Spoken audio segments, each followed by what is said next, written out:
Et salut tout le monde, installez-vous confortablement. On est parti encore pour un stream d'interview Top Dresser. C'est la saison 3, l'épisode 9. Et aujourd'hui, ça va être avec les frères Fonvieille. Et je commence avec Léo. Salut Léo, bienvenue ici. Comment est-ce que ça va? Je vais très bien et toi, comment ça va? Eh ben, moi, ça va nickel, hein. Je suis content de pouvoir discuter avec toi et puis ensuite avec Louis. Et puis voilà, on va pouvoir parler de pas mal de choses, revenir un peu notamment sur ta saison. Donc toi aussi, tu fais partie de la catégorie senior, hein, parce que je discutais tout à l'heure avec la famille Ogi. Donc tu es dans la même catégorie qu'Ismaël. C'est ça, oui. Cette saison, tu as réussi à te qualifier au championnat du monde, donc dans la catégorie senior, en marquant 2100, plus de 2100 CP, donc 2173 exactement. Tu es arrivé deuxième au classement européen. Donc, une très grosse saison avec vraiment des belles perfs cette saison. Bon, déjà, première question, est-ce que tu es content de ta saison? Euh, Globalement, je dirais que je suis plutôt content. Il y a quand même un ou deux tournois où j'aurais pu faire mieux, je pense. C'est vers le début, euh, au Brésil, où j'étais pas vraiment content, j'ai fait top 16. C'était un internat. Je pense que j'aurais pu mieux faire si j'avais peut-être mieux préparé. Et j'ai aussi un autre tournoi, ça c'est plutôt vers la fin, c'est un régional à Prague, où là pour le coup j'étais vraiment bien préparé, mais ça n'a pas fait fort parce que probablement que j'ai dû faire quelques erreurs que j'ai peut-être pas dû apercevoir au moment, mais j'ai pas été extrêmement chanceux par contre Prague. Ok, Mais bon, ok. Bah, c'est vrai que c'est toujours des paramètres qui rentrent en compte, hein. ouais, La préparation, le niveau de jeu le jour J, est-ce que tu fais les bons choix et forcément la chance, hein, que ce soit dans la run ou dans les matchs, etc. Il peut y avoir des différents événements aléatoires qui peuvent être en ta faveur ou en ta défaveur. Mais c'est vrai que tu parlais un peu tu disais que t'étais pas très bien préparé, etc. Euh, Comment est-ce que tu fais pour te préparer pour aller dans un régional, pour aller dans un grand tournoi comme ça? alors, au début, quand c'était pas la régu MA et MB, j'ai envie de dire que vraiment je jouais beaucoup à Showdown. Parce que Showdown, déjà, c'est du BO3. Moi, je préfère Showdown parce que c'est du BO3, comparé à Champion qui est du BO1. Et le problème du BO1, c'est que c'est plus difficile de se préparer parce qu'en game 2, après, tu peux, comment dire, l'adversaire, il peut changer de lead et il peut prendre un contre ton lead en game 1. Et ça, pour moi, je trouve que Showdown, c'est très bien pour se préparer. Euh, mais aussi, Showdown, tu peux le faire avec des amis. Tu peux faire ça aussi sur Champion. Mais avant, je jouais avec des amis et on préparait des match-ups. Par exemple, avec Isaac et Ismail. De temps en temps, on faisait des games. Ou sinon, même avec mon frère, quand il peut. On fait des games ensemble et on prépare des match-ups. On fait un petit tableau. Ok. Ok, donc essayer de faire un peu de ladder et de prep des match-ups. Donc prep un match-up, c'est-à-dire tu cibles une équipe qui est forte dans la méta et Oui, avec un tableau, c'est-à-dire que tu rentres un peu dans ton tableau les solutions que tu as contre chaque équipe, c'est ça? c'est ça, ouais. Je prends le replay. Et à côté, je mets les notes. Par exemple, les plays que je dois faire les plays que je dois faire, par exemple, le premier play, le deuxième play, le troisième play. Mais aussi quand tu prépares un match-up, tu remarques aussi les plays que l'opponent peut faire et que toi, tu n'aurais pas forcément vu. Donc, c'est ça aussi ce qui est intéressant de prep avec d'autres joueurs. Oui, ok. Ok, je comprends. Oui, puis ça rejoint un peu aussi ton idée de vouloir prep en BO3, parce que effectivement, ça permet de plus facilement voir comment est-ce qu'un adversaire s'adapte, voilà. Et puis c'est aussi les vraies conditions de tournoi, alors que forcément en close team sheet, en BO1, tu t'entraînes pas dans les conditions dans lesquelles tu vas jouer ton tournoi. C'est ça, oui. Ok, ok. Donc bon, déjà, ça donne un peu effectivement des pistes de préparation pour aller en tournoi. Ça te prend combien de temps, tu dirais, de te préparer genre, mettons, il y a un Regio qui arrive là. Hmm. D'ailleurs, il y a les inscriptions pour le premier tournoi de la saison qui ouvre à 19h là, donc peut-être que aussi on va vouloir mettre. une petite pause. Je sais pas si tu comptes t'inscrire, mais Peut-être. ouais, Je vais voir, je vais voir. ok. Euh, mais ouais, du coup, je me demandais, voilà, il y a un tournoi qui arrive là, disons en septembre. Comment est-ce que tu fais pour te préparer pour un tournoi? Genre combien de temps tu Euh, mets? Combien de temps? Ouais, Combien de temps? Bah, je dirais par jour. Je dirais, je prends à peu près, franchement, je dirais vraiment, je dirais 4 heures, 5 heures. Vraiment, je joue. Euh, Après, ce qui est important, c'est que ce qui est dommage, c'est par exemple de jouer 10 heures, mais sans rien apprendre. Parce que même si tu peux jouer des centaines d'heures, ça ne sert à rien si tu le fais de la mauvaise façon. Et c'est plus intéressant même de faire juste 2 heures, mais de façon réfléchie. ok. Ok, ouais, c'est intéressant. Euh, ouais, du coup, on me pose la question de quand est-ce que tu passes en catégorie master. Donc là, si tu joues les Worlds cet été en catégorie senior, tu as encore Oui, un an à jouer la saison prochaine en catégorie senior avant de passer en catégorie master, c'est bien ça? ouais, c'est ça. Ok. Bon, bah, ça te laisse aussi des opportunités d'aller chercher des belles perfs. Mais tu as déjà été chercher des bonnes perfs cette saison. Et on va revenir sur notamment pour commencer ton tournoi à Stuttgart, où tu es allé chercher ton premier titre, si je dis pas de bêtises. C'est ça, oui, c'est ça.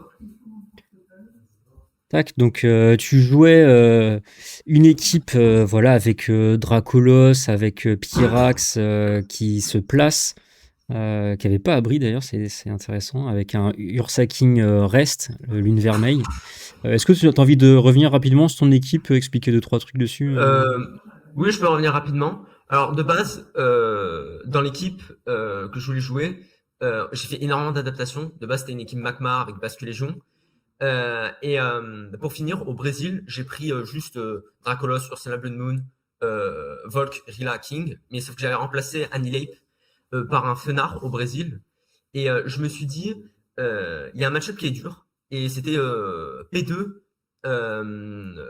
Ursaluna avec Golé, qui était un match-up dur avant, qui était vraiment pas en ma faveur. Et je me suis dit, le problème c'est P2 Incy, tu vois, ce genre de choses. Je me suis dit qu'à la place de Fenard, Annihilate ça pourrait être pas mal parce que Annihilate déjà il a taunt. Je joue pas un final Gambit, Just Scarf. Je me suis dit, Focus Sash avec un taunt ça pourrait être pas mal parce que comme ça empêche le P2 de poser sa trick. Mais aussi, je jouais Terra Grasse pour les Gaulais. Parce que les Gaulais, le problème, c'est qu'ils peuvent rediriger l'attaque avec Hmm. Poudre Fureur. Et du coup, j'aurais fait juste taunt sur le Gaulet, ce qui était mauvais. Et du coup, je me suis dit, pourquoi pas jouer Terra Grasse. Ok, donc tu as fait une modification pour améliorer un match-up précis. Et du coup, bon, bah, ton équipe, elle a bien tourné. T'as été bien dans le tournoi. Tu as réussi à aller chercher la victoire au final. D'ailleurs, on voit que tu bats Ismaël dans ce tournoi.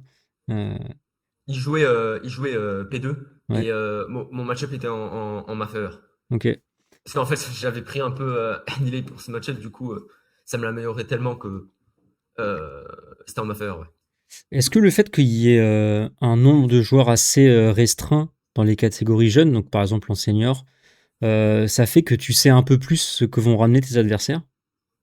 Mmh, je dirais que oui. Je dirais que oui, parce que vu qu'on est moins nombreux, tout simplement, ce sera plus restreint et ça veut dire qu'ils tout simplement enfin, ce qui est bien avec les seniors, c'est que souvent, ils vont plutôt partir sur des teams, plutôt basiques. Du genre, ils vont partir, ce qui était basique avant, c'était P2. C'était, par exemple, en finale, j'ai affronté Rain. Rain, c'était plutôt commun, Rain avec Basque, Arcaludon.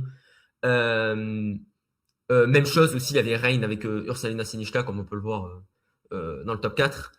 Euh, Ma seule lose, ce qui est intéressant, c'est que ma seule lose, c'est contre une team qui était pas trop jouée. C'était Wim, Goldengo, Fari, Ursala, Rila, Itzy, Matobe. Ma seule lose, c'est vraiment contre une team qui était vraiment pas jouée. Et c'est parce que probablement je n'avais pas assez prep ce match-up. Euh, et tout simplement, je savais pas qu'il allait jouer ça. Et du coup, ça m'a surpris. Et je pense que c'est dû à ça, ma première lose. Ok. Ok, intéressant. Donc ouais, finalement, quand même, le fait de savoir un peu ce que tes adversaires vont ramener, ça t'aide à savoir contre quoi prep. Par exemple, j'imagine qu'il y a des joueurs qui sont quand même parmi les meilleurs de la catégorie senior. T'essayes de savoir avant un tournoi ce qu'ils vont jouer? Ouais, c'est ce qui est le mieux. Par exemple, sur Showdown, des fois, il y a certains seniors que tu peux repérer parce qu'ils utilisent le même pseudo. Donc ça, c'est assez pratique pour repérer les gens. Showdown, à mon avis, c'est aussi la champion aussi. Tu peux repérer aussi les joueurs. Ok. Ok, et tu vas faire pareil pour les Worlds aussi, essayer de deviner un peu ce que vont ramener tes adversaires? Euh, Franchement, c'est une chose très importante à faire. Par exemple, les tournois limitless ou les Victory Road, ça peut être pratique parce qu'il y a des seniors qui y jouent à ces tournois. Donc oui, ça peut être pratique pour repérer. Ok. Ok, ok, intéressant.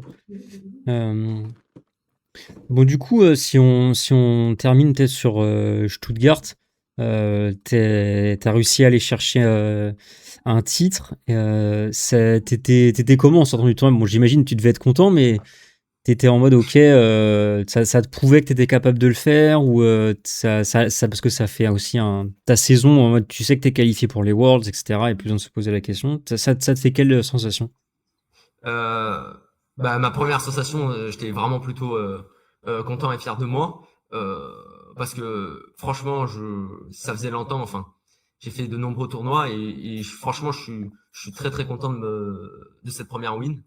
En plus, franchement, j'ai vraiment aimé l'équipe avec King Gambit et tout. C'était vraiment super sympa comme équipe à jouer. Mais quand j'ai gagné, enfin, comment dire, je me suis senti rassuré parce que premièrement, j'avais la qualif, comme tu l'as dit. Mais aussi, je me suis senti très fier de moi. Après, il fallait pas que ça devienne, comment dire, de l'orgueil, parce que, euh, comment dire, euh, tout simplement, il faut pas se dire, c'est pas parce que j'ai gagné un régio que j'ai gagné les autres régios, en fait. Hmm. Oui, pas avoir un excès de confiance suite à ça, quoi. C'est ça. Ok. Ok, ok. Et du coup, bon, bah, dans cette saison qui a été vraiment bonne pour toi, tu as été chercher plusieurs bons finishes, et notamment à Birmingham, où là, tu vas encore chercher un titre. On va revenir un petit peu sur ce tournoi. Donc là, on change de règlement, on passe au règlement F. Et ici, tu vas encore chercher une victoire, donc tu viens confirmer vraiment que tu fais partie des gros joueurs de la catégorie senior en Europe. Alors là, Birmingham, c'était un tournoi où il y avait plus de joueurs. Et il y avait vraiment des bons joueurs seniors pendant ce tournoi. Donc franchement, Birmingham, j'ai été vraiment extrêmement content d'avoir gagné ce tournoi. Cette team, je pense, c'était probablement l'une de mes meilleures preps que j'ai jamais faites avec cette équipe. Vraiment, j'ai vraiment prep. Sur Shadow, j'étais extrêmement haut. J'ai vraiment très très bien joué cette équipe. J'avais des game plans sur toutes les équipes de la méta. J'étais prêt contre tout. Et surtout, en finale, j'ai affronté Matteo B. Sauf que ce match-up, je l'avais déjà préparé avant. Euh, et c'est ça pourquoi j'ai pu gagner comparé à Stuttgart où j'avais perdu contre Matteo B. Et franchement, non, je suis vraiment content d'avoir gagné ce tournoi. Ok, ok, ok. Donc, bon, bah, une bonne prep, il n'y a pas de secret, ça aide. Il y a eu quoi de différent, tu penses, dans ta prep sur ce tournoi qui a fait la diff? Je pense qu'il a été différent. C'est peut-être, j'ai envie de dire que j'avais moins de stress, probablement, parce que je me suis dit que j'ai peut-être gagné un régio et du coup, j'étais peut-être plus posé. Mais je dirais que c'est surtout, je sais pas, cette team, je pense que j'étais extrêmement confiant. Et dès que j'ai perdu ma première loose, je me suis pas abattu. Je suis resté confiant. Je savais que cette team, j'allais faire un bon résultat. Il fallait juste pas faire des erreurs dues à mon stress ou quoi que ce soit qui pouvait me gêner. Il fallait que je me concentre. J'avais en plus des match-ups qui n'étaient pas en ma défaveur. Tous les match-ups étaient possibles. Donc c'est ça qui était bien. Et c'est cette équipe, elle avait vraiment peu de match-ups difficiles. Il y en avait quelques-uns, mais j'ai eu la chance de pas vraiment face ces match-ups. Par exemple, le premier, là, Federico, ça, c'était pas un match-up que je voulais tellement face. Bah, Mmh. j'ai eu la chance de pas le face. Bon, après, j'ai face une similaire, celle de Mika, et ça restait OK. Parce que je pouvais jouer avec Dengo, je me booste. Même si ça a été vraiment difficile à la fin, j'ai fait vraiment une read de malade, euh, mais franchement, ce tournoi, non, j'ai vraiment joué propre. OK. Ouais, bah, ça fait plaisir et le fait, ouais, d'avoir une équipe qui permet d'un peu tout battre et cetera, qui est bonne dans la méta, c'est important. Comment tu fais pour choisir ton équipe d'ailleurs? Comment je fais? Déjà, j'ai envie de dire, je prends des Pokémon que j'aime. Parce que moi, sincèrement, j'ai envie de dire, je peux pas jouer une team sans que j'aime les Pokémon. Enfin, pas qu'en physique, hein, je te parle niveau play. Hein. Parce que par exemple, tout ce qui est Urshifu, j'aimais énormément. Franchement, dans cette team, j'aurais pu jouer Urshifu Water, mais c'est juste qu'il y avait Gurpon Water, donc j'allais pas jouer Urshifu Water. Par exemple, Urshifu, franchement, j'adore le Pokémon parce qu'il frappe ultra fort. Mais je dirais que j'ai pas vraiment, comment dire, j'ai pas vraiment des teams que je préfère en fait. C'est juste des Pokémon, je me sens plus confiant avec certains que d'autres. Ouais, qui vont peut-être correspondre à ta façon de jouer ou quelque C'est chose comme ça. ça? Mm. Donc t'aimes bien des Pokémon qui permettent de faire des trous dans l'équipe adverse, quelque chose d'assez agressif pour faire la différence dans le match, quoi. Oui, cette équipe, franchement, oui, j'avais vraiment des grandes possibilités de dégâts immédiats. C'est ça qui était bien. Et surtout, avec cette équipe, j'avais, je pense, un vraiment bon match-up contre Rajin Kalmaid. C'était beaucoup joué. Alors là, il n'y en avait pas beaucoup qui le jouaient en senior, mais c'était avant vraiment beaucoup joué. Ok, ok, intéressant. Euh, et du coup, un autre tournoi qui arrive juste après, c'était l'international d'Europe, où tu as gardé cette fameuse équipe qui t'a si bien réussi et avec laquelle tu tournes bien. Où cette fois-ci, tu vas chercher quand même un top 8, donc un quart de finale. Qu'est-ce que tu as pensé de ce tournoi? Au début, je pense, je m'en suis vraiment très bien sorti. J'ai pas fait d'erreur. Et je pense que c'est la round 7 et la round 9. La round 7, je pense que c'était vraiment un match-up en ma défaveur. Mais je pense que j'ai fait une erreur à la fin.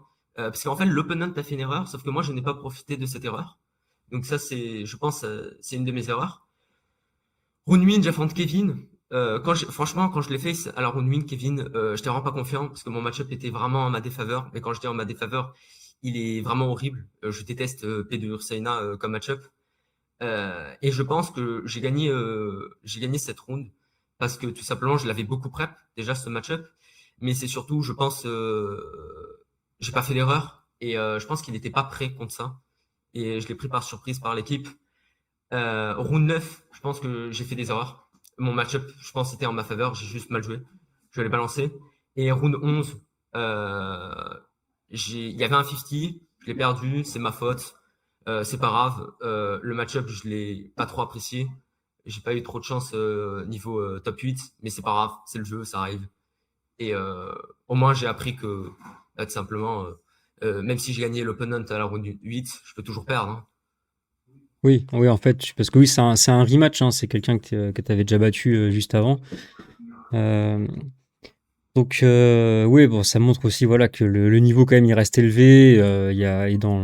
Quand tu arrives en fin de tournoi comme ça, bon, bah, voilà, il y a un peu tout le monde qui peut battre tout le monde. Euh, et, euh, et tu sens que là, ta préparation et le fait de maîtriser une équipe originale, enfin, c'est-à-dire que c'est quand même assez peu joué. Il y a ce genre d'arcade, enfin, de jouer un Démétéros totémique avec le banc de choix. Bon, ça existait, mais ça faisait partie des choses qui étaient moins présentes quand même dans la méta. Euh, Ça te donne un avantage, t'as l'impression? Euh, pour moi, oui, ça donne un avantage. Alors, ce qui est bien, c'est que tu peux surprendre l'adversaire. Et c'est ça qui est bien, parce que franchement, Landorus, quand tu as envie de prep tes match-ups, je pense que c'est pas le premier Pokémon à qui tu penses. Tu penses plutôt, à mon avis, comme je te l'ai dit tout à l'heure, Raging Calmine. C'est le premier truc que tu as envie de prep, j'ai envie de dire, dans la méta. Euh, mais franchement, je pense que toutes les teams un peu spéciales, ça peut apporter quelque chose. Après, je dis pas forcément de jouer tout le temps des équipes spéciales, mais pour moi, par exemple, les teams avant Rachel Kalman, je pense que c'était très fort. Hein, je dis pas le contraire. Hein, je pense que c'était très fort, mais les gens, ils étaient prêts contre ça, donc Pour moi, jouer une team spéciale, c'est si tu l'aimes, c'est fantastique. Si t'aimes pas l'équipe qui est spéciale, c'est nul. J'ai envie de dire, ne joue pas ça. Ça te correspond pas. Ok, ok, ok, intéressant. Euh, bon, du coup, bon, voilà, si on revient quand même sur ta saison, voilà, t'as fait malgré tout beaucoup de tournois, mais beaucoup de bons résultats. T'es souvent quand même dans les top cuts, dans les derniers finishes. Tu retombes souvent contre les mêmes oppos aussi, parce que bah, le nombre de joueurs en senior est relativement restreint, mais surtout le nombre de joueurs avec un bon niveau, voire un très bon niveau, est encore plus restreint. Est-ce que le fait de retomber un peu régulièrement contre les mêmes adversaires, etc., ça fait qu'il peut y avoir, comment dire, tu sais un peu quel est leur style de jeu, leur façon de jouer, etc. Il y a peut-être même des rivalités qui peuvent se créer. Alors, oui, tu as raison sur vu que c'est restreint, je commence à connaître les modes de jeu. Par exemple, Matteo B, je sais que lui il va partir sur du plutôt risqué.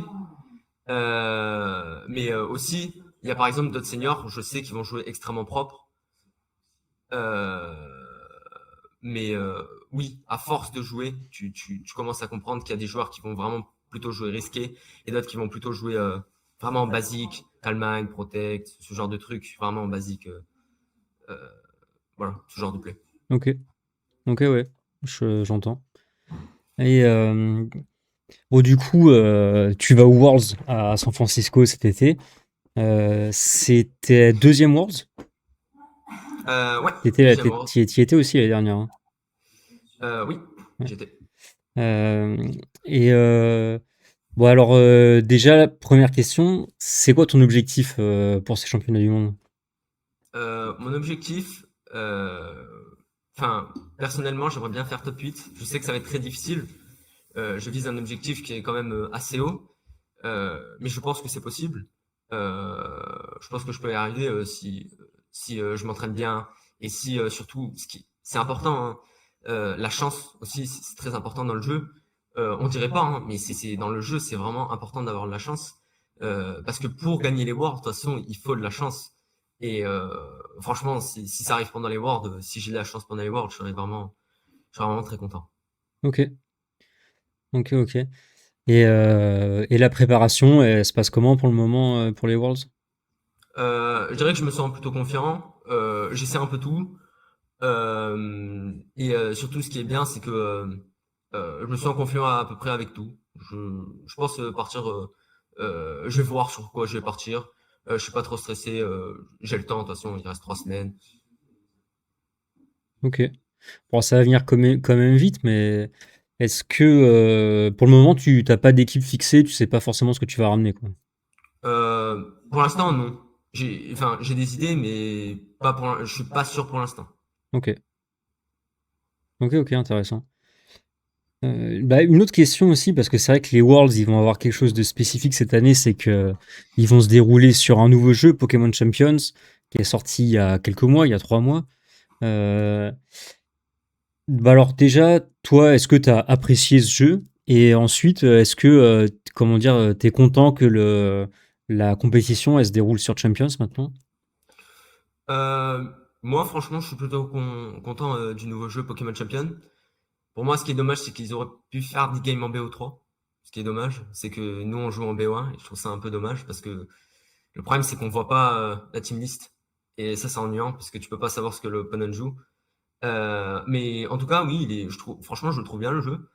Il est plutôt sympa. Euh, J'aimais bien aussi Pokémon Violet, mais je trouve que Pokémon Champion, c'est vraiment tout à fait correct. C'est bien. C'est pas moche. C'est sympa à regarder. Non, c'est cool, franchement. Je trouve ça bien. Ok, ok, ok. Et puis bon, bah voilà, après, c'est toujours dur de savoir un petit peu dans l'avenir, etc. Mais est-ce que toi, tu te vois continuer à jouer en compétition Pokémon ou est-ce que ça va dépendre de certains paramètres? Comment tu vois un petit peu ton avenir là-dessus? Moi, je dirais mon avenir, je pense que je vais continuer. Par exemple, ma dernière année en senior, j'ai continué. J'ai en speedrun ma dernière année pour le coup. Quand je passerai en master, je dirais que je ferai une pause, mais je jouerai. Je ferai des tournois, n'empêche. Je dis pas que j'arrêterai. Mais je pense qu'à un moment, je ferai une pause, je ferai mes études. Comme ça, je me fixe sur un métier, je me concentre dessus. Et après, je pourrais reprendre Enfin, je dirais que, ouais, franchement, j'aime vraiment beaucoup le jeu, donc je pourrais dire que c'est une passion, ouais. Ok. Ok, ouais, intéressant. Donc, bon, forcément, voilà, la saison prochaine, on va dire une nouvelle chance de faire une bonne saison, pourquoi pas d'aller chercher une grosse perf au Worlds, etc. On va dire là, tu as deux tentatives pour aller chercher des grosses perfs au Worlds. C'est vrai qu'en senior, c'est des. Et entre guillemets, il y a moins de monde, donc peut-être moins de Ouais, concurrence, et du coup, il y a un peu ce truc de ah, c'est une belle occasion de faire un beau finish, quoi. Euh, ensuite, peut-être tu te dis bon bah j'ai envie de me concentrer sur mes études, jouer un petit peu à Pokémon mais pas faire des saisons complètes, etc. Pour pouvoir revenir une fois que t'es un peu au clair de ce que t'as envie de faire de ta vie, quoi. c'est ça, oui. Mais franchement, je pense que je continuerai parce que, enfin, si le jeu toujours il continue, je pense qu'il y aura d'autres jeux hein, pendant que je ferai mes études. Je pense qu'il y aura d'autres jeux, donc ça sera encore meilleur parce que je découvrirai encore plus de choses. Euh, mais franchement, ouais. Non, je pense que je continuerai après mes études. Ok, ok, ok, intéressant, carrément intéressant. Est-ce que éventuellement t'avais d'autres sujets que t'avais envie un peu d'aborder sur la compétition, sur ta saison, si te vient en Sur la tête? compétition et tout. Non, je pense que là, franchement, on a fait le tour. C'est plutôt bien. On a bien parlé de ma saison. J'ai rien à dire de plus. À part certains tournois où j'ai envie de dire, j'ai dû faire certaines erreurs, comme je l'ai dit à, à Prague et au Brésil, où j'aurais pu faire mieux. Et Euh, quand tu dis que tu as fait un peu des erreurs, c'est pendant les parties précisément où tu as fait des plays enfin, que tu regrettes, entre guillemets, ou que tu te dis, ah, peut-être qu'en y réfléchissant, il y avait mieux à faire. alors, au Brésil, euh, je dirais que tous les matchs, ça s'est plutôt bien passé. Mais le dernier, je dirais que j'ai fait une erreur. Le joueur jouait très risqué. J'aurais dû savoir qu'il allait jouer risqué. Et du coup, c'est my bad. Et Comment ça, tu aurais dû savoir? Genre, tu le connaissais? je le connaissais pas. Mais première game et deuxième game, j'aurais dû savoir qu'il jouait plutôt risqué. Euh, et après, j'ai pas perdu contre des trop mauvais joueurs. Juste le dernier, je pense que franchement, je jouais mieux que lui. C'est juste, j'ai fait des erreurs. Je suis sûr que j'aurais pu faire mieux. Euh, pareil pour la première round, oui. La première round aussi, j'ai fait plein d'erreurs. Juste gérer round 6. L'open jouait vraiment bien. J'ai rien à redire. Euh, mais oui, à part ça, je dirais, j'ai fait des erreurs round 7 et round 1. Ok. Et quand c'est un tournoi comme ça où tu te dis, ah, j'ai fait des erreurs, etc., tu prends un peu de recul, est-ce que tu essayes enfin, comment dire, t'essayes d'en tirer des apprentissages pour la suite, c'est ça? Bah oui, ça, je pense que c'est ça le plus important. C'est quand tu perds un tournoi, c'est de simplement te dire qu'est-ce que j'ai fait de mauvais ou qu'est-ce que j'aurais pu améliorer. Par exemple, dans la team, pour moi, mon erreur, c'est de ne pas avoir remarqué plus tôt, par exemple, que le Fenard. Alors, je dis pas que Fenard est nul, hein, mais je pense que le Fenard aurait pu, si j'y avais pensé plus tôt, il aurait pu être remplacé par Singe, Ok. qui était vraiment bien. Ok, donc ouais, réussir à voir l'amélioration de l'équipe plus tôt, etc. Bon, après, c'est aussi le fait comment dire, avoir un peu échoué avec Fenard qui t'a fait comprendre plus tard qu'il fallait le changer. C'est ça, oui. J'ai compris que Fenard c'était pas mon truc et je me suis dit bah on va tenter un Millet. Euh, c'est bizarre de jouer double Defiant. Hein. Avant personne jouait double Defiant parce que c'est juste ça paraît nul sur le papier. Mais franchement Annihilate non il m'a servi sur pas mal de match-up et King m'a servi surtout pour tous les match-up mais vraiment pour la finale il a vraiment été bon. Ok, ok, ok, intéressant. Bah écoute, Léo, merci pour le temps accordé. C'était intéressant de voir ça. Et puis on espère que tu vas faire une bonne perf aux Worlds. Ah aussi, il y a peut-être une petite question, c'est que on t'a vu enfin, on t'a pas encore vu jouer en stream. On t'a vu en side stream pour ceux qui étaient en tournoi, parce que tu avais été en side stream à Stuttgart, je crois d'ailleurs, Oui, pour jouer ta finale. Mais c'est vrai que en senior, il y a pas de Ouais. passage en stream, très peu, même en side stream, hein, ils le font quasiment jamais. Juste les finales d'international et des Worlds. Est-ce que c'est quelque chose que tu penses, tu dis ok, si je vais en finale, il va falloir passer en stream, etc. Je me dis, franchement, ça pourrait être sympa, hein. Franchement, je serais super content de passer en stream parce que je trouve ça sympa. Mais ce qui est aussi, ce qui est bien en stream, c'est que tu peux revoir tes matchs après. Tu peux les Hmm. revoir. Donc ça peut être vraiment bien. Et side stream, ils le font normalement, ils le font des petits side streams, ils le font pour la finale des régios. À Birmingham, ils en ont fait un, je sais. Mais ils le font pas presque tout le temps, mais la plupart du temps ils le font. Ok. Mais des fois, oui, tu as raison, des fois ils le font pas. Et après, side stream, il y a peut-être moins de Ouais, pression parce qu'il y a que quelques personnes qui ouais, vont s'asseoir, etc. Mais bon, stream en ligne avec potentiellement beaucoup de monde qui peuvent regarder en ligne, tu penses que ça peut être ouais. stressant d'avoir ça sur les épaules ou... C'est sûr que c'est stressant. Et ça, il faut faire attention de ne pas commettre des erreurs à cause du stress. Mais oui, c'est sûr que ça apporte du stress d'être en stream. Hmm. Ouais, réussir à rester concentré, pas trop penser à sa game et rien d'autre, quoi. Ouais, c'est ça. Ok, bah écoute, on espère qu'on pourra te voir en stream cet été et puis sinon peut-être dans les saisons à venir. Mais en tout cas, ouais, bonne chance, bon courage pour l'après. Tarde pas trop à choisir ton équipe quand même, hein, parce que ça va arriver vite mine de rien. Et puis encore merci d'être passé discuter. Bah, merci, hein.